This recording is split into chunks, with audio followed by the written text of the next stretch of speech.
بسم الله الرحمن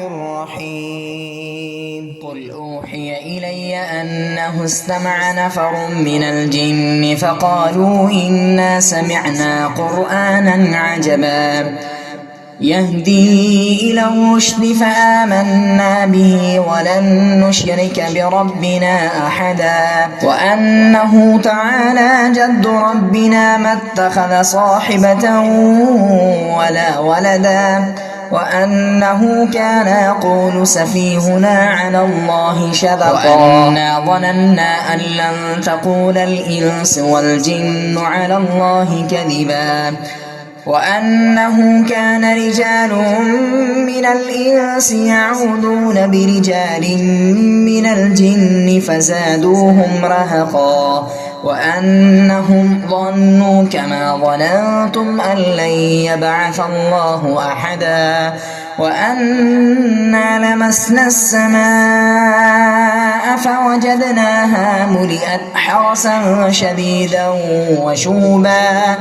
وأنا كنا نقعد منها مقاعد للسمع فمن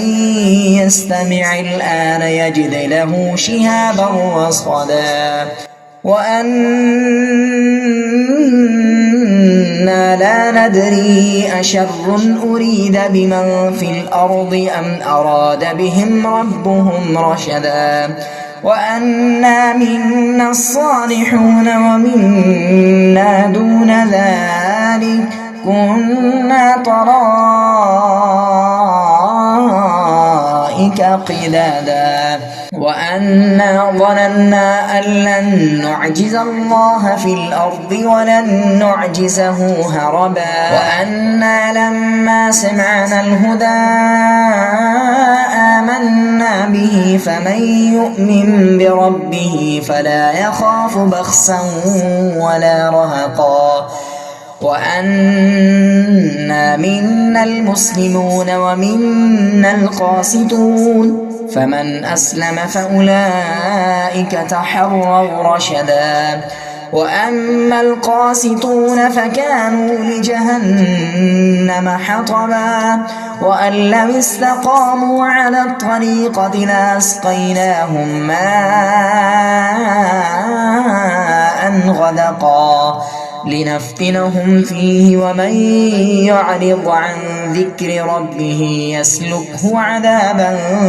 سعدا وأن المساجد لله فلا تدعوا مع الله أحدا وأنه لما قام عبد الله يدعوه كادوا يكونون عليه لبدا قل إنما أدعو ربي ولا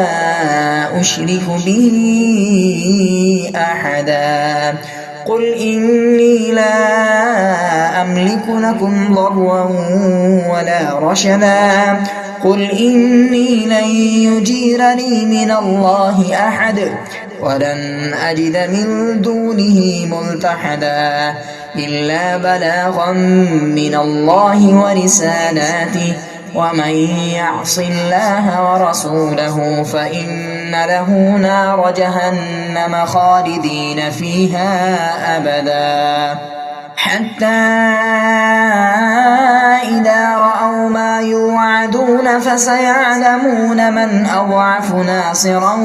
وأقل عددا قل إن أدري أقريب ما توعدون أم يجعل له ربي أمدا عالم الغيب فلا يظهر على غيبه أحدا إلا من ارتضى من رسول